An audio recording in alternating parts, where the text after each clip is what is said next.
Stories from Upanishads. Retold by Gaargya Goswami.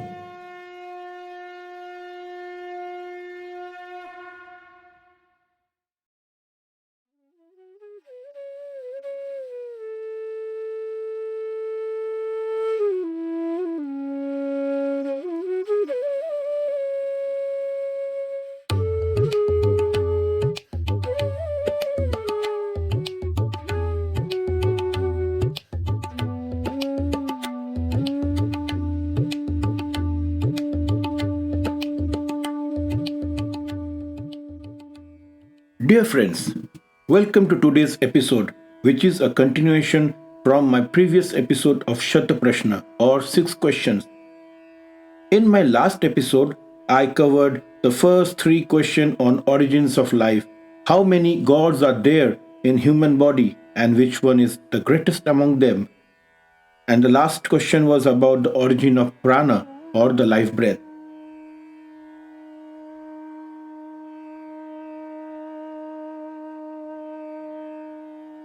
Before I continue, it's my humble request to please like, share, follow my podcast series, and also please leave your valuable comments and reviews in Apple Podcast or Spotify or wherever you are listening this podcast. This will help me to stay motivated and create more and more podcast contents and episodes for you.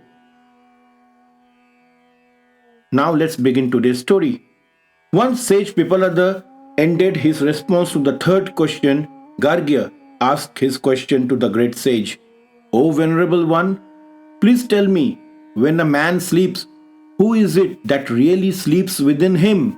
When he is awake, who is really awake within him? Who really sees his dreams? Who enjoys himself when a man is happy? In whom do all get merged?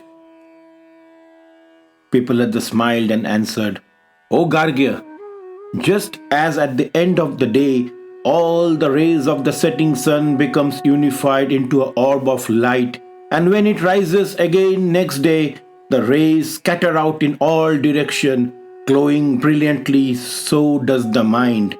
It is the highest deity in the body. So, when a man falls asleep, his mind too gathers itself and falls asleep with him. During that state, he does not see, hear, smell, taste, speak, or touch, or move, do not enjoy, does not eject. Our breath is like fires of the sacrifice or yajna. Only prana, which is the life breath, keeps the body awake. As you know, there are 3 different types of fires. Apana resembles Grahapata Agni, and the Vayana resembles the Ahavanya Agni. Since Ahavanya Agni is obtained from the Grahapata Agni, therefore, prana confirms to Ahavanya Agni. Apana draws in the breath and fills up the lungs, and from that inner air, prana comes out as outgoing breath. Samana strikes a balance between inhalation and exhalation, which are 2 oblation or ahutis. With these fires, yajna of life continues inside the sleeping body. The mind is the yajmana or the sacrificer of the yajna. Pours in the sacred fire, the offerings or ahutis of inhalation and exhalation. The fruit of this night-long yajna is udana, the reward for yajmana. Udana rises in deep, dreamless sleep and leads this sacrificer mind every day towards the Brahman or the Supreme Being. In the dream state, the mind experiences greatness. Whatever was seen, it sees again. Whatever was heard, it hears again. Whatever was perceived in different places and direction, it experiences again and again. It perceives all by becoming all that was seen or not seen, heard or not heard, perceived or not perceived, and whatever is real or unreal. Thus the mind sees all. In this state, the mind is free and not accountable to any senses. These senses insist that only reality can be seen, heard, felt, smelt. But since these senses are absent now, the mind feels freedom. It says free imagination, truly enjoys itself constructing all unlived fantasies. Those are vaguely related to the life experiences. This is well explained in Brihadaranyaka Upanishad. Then the sage continued, warmth of the dreamless sleep irradiates the body. The mind is finally stilled, and the body finds itself at last in the bliss of true repose. Just like birds fly back to their nest at the end of the day, everything in the body returns to its true resting place, that is, the Aatman or the self. Sage Pipalada continued his response. The five attributes such as earth and the rudiment of earth, water and the rudiment of water, fire and the rudiment of fire, air and the rudiment of air, space and the rudiment of space, the organ and the object vision, hearing, smell, taste, touch, speech, hands, sex, organs of excretion and excreta, the feet, the space trodden, and the mind and the content of thought, understanding, egoism and the content of egoism, awareness and the content of awareness, all that has to held by prana. Prana is the sutra or the thread that is held and strung together by Brahman. Next in order is the reality of self or Atman that has entered the body. Now he is the seer, the feeler, hearer, smeller, speaker, taster, thinker, and doer, the Purusha, who is knowing by nature. He becomes entirely established in supreme immutable self or Atman. He who knows the self or Atman in the body, the formless, stainless, shadowless Atman on which rest the five elements or Panchabhuta, the vital breath or the prana and the various intelligences are constant, shining, imperishable. Brahman knowing it like knowing the entire truth. The whole truth becomes the truth.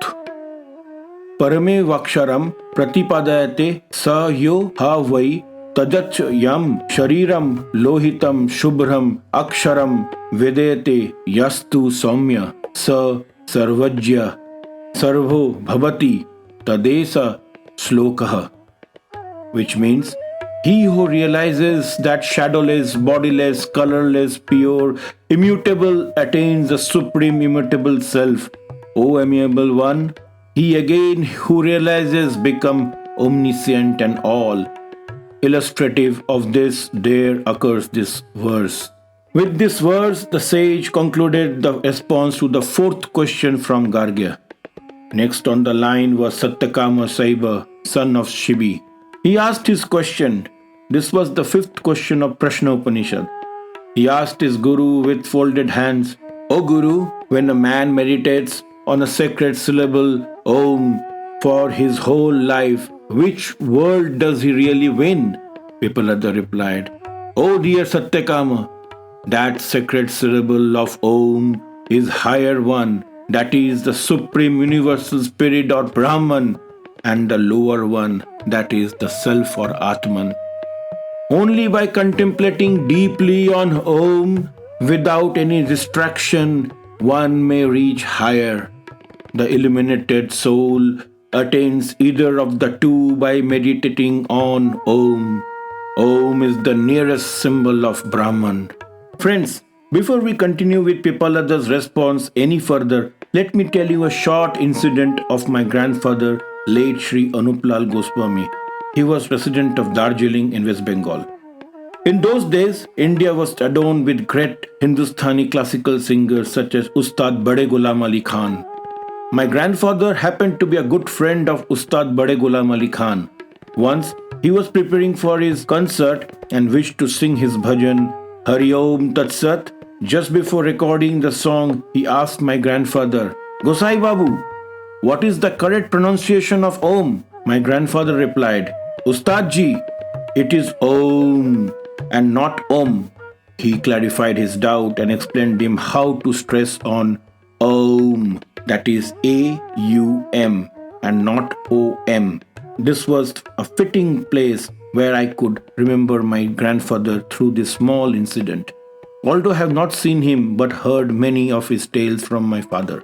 Let me just play a snippet of this great bhajan and hope you all will enjoy it.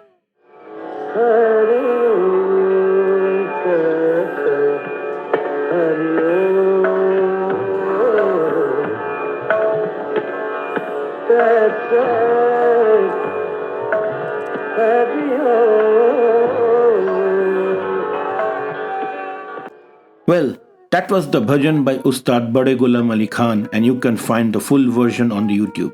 Sage Pipalada said, a man can meditate on Om as one letter or as individual letters. Even one meditates on the first sound, A, becomes enlightened and quickly comes back to earth after his death, led by the mantras and verses of Rig Veda.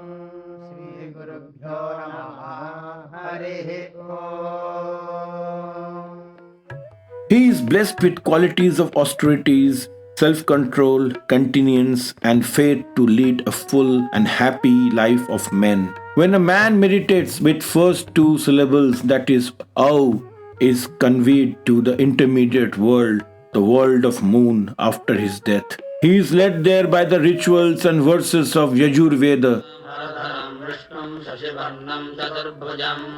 In that world, he enjoys a glorious life until the fruits of his karma depletes, after which he returns to earth again.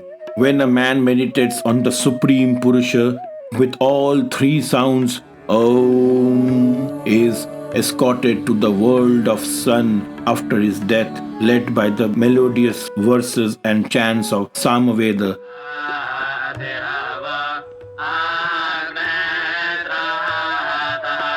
Where he becomes one with the light and never returns to the earth.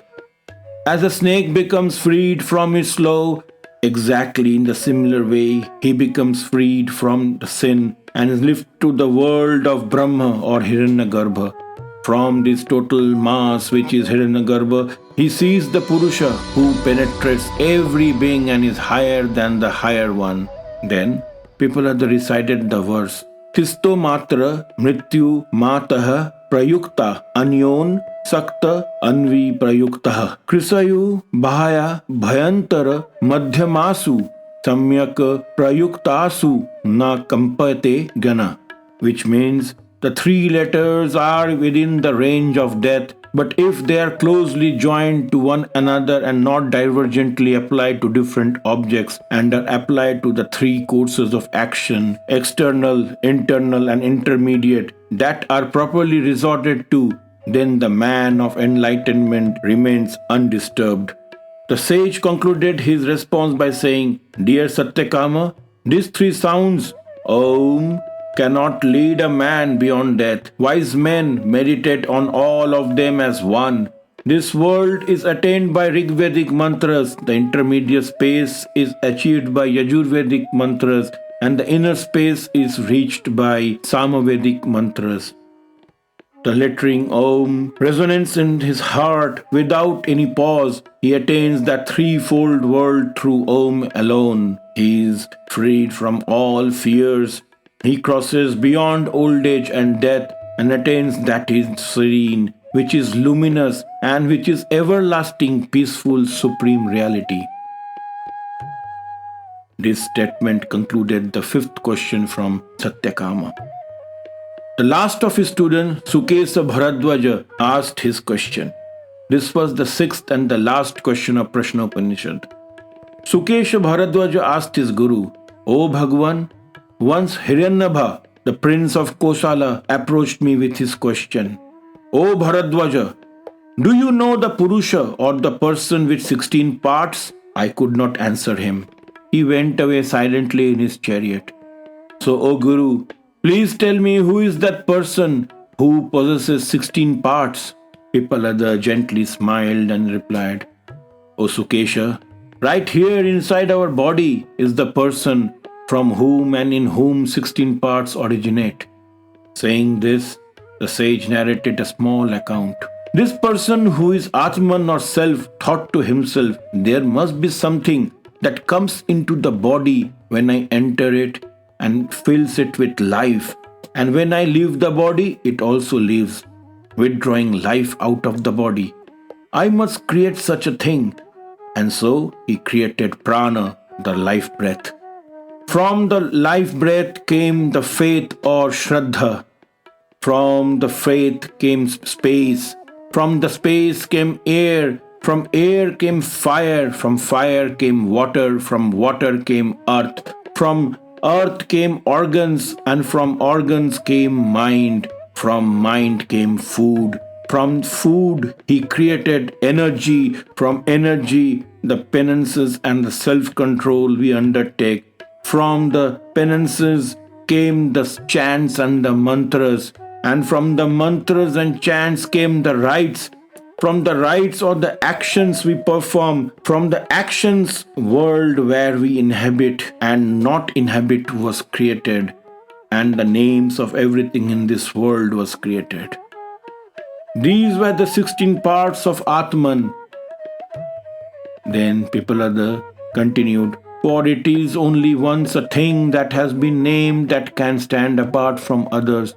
Just as the flowing rivers, having individual names, reach the seas and lose their names and forms, so does the separateness of the 16 parts of a person disappear and become simply the person or Purusha as soon as it knows the self or Atman.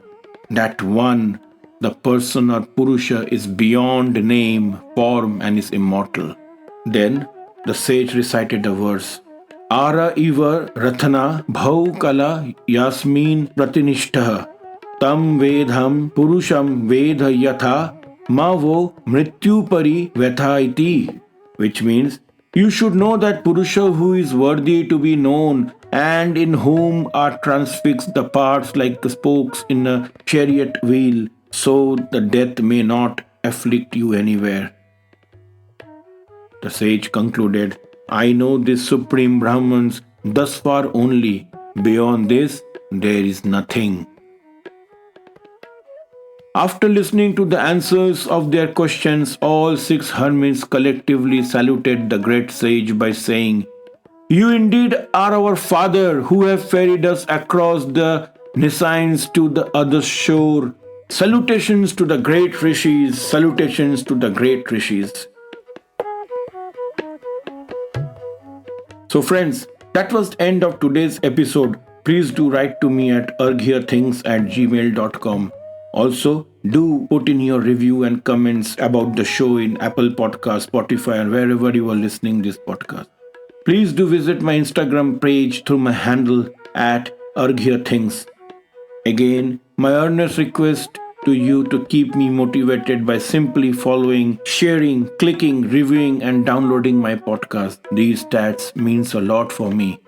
So until next time. Shanti, Shanti, Shanti. Hubhopper is India's leading podcast creation platform. Start your podcast with Hubhopper Studio and get your voice heard across platforms like Spotify, Ghana, Google Podcasts, Wink Music, and more. Click on the link in the episode description or visit www.hubhopperstudio.com. Source content collected from various books on Upanishads such as Messages of the Upanishads by Swami Ranganathananda, Brihad Aranyaka Upanishad by Swami Madhavananda, 8 Upanishads from Advaita Ashrama, Upanishads.org, Vedas and Upanishads for Children by Rupa Pai, and several other write-ups and thoughts on Upanishads. Background music is sourced from various royalty-free music sources, Apple Loops, Internet Archives with non-commercial 4.0 international license. Om Shanti chants are from YouTube source Gaargya Sanskrit. This podcast was conceptualized, scripted, narrated, and audio designed by Arghya Goswami.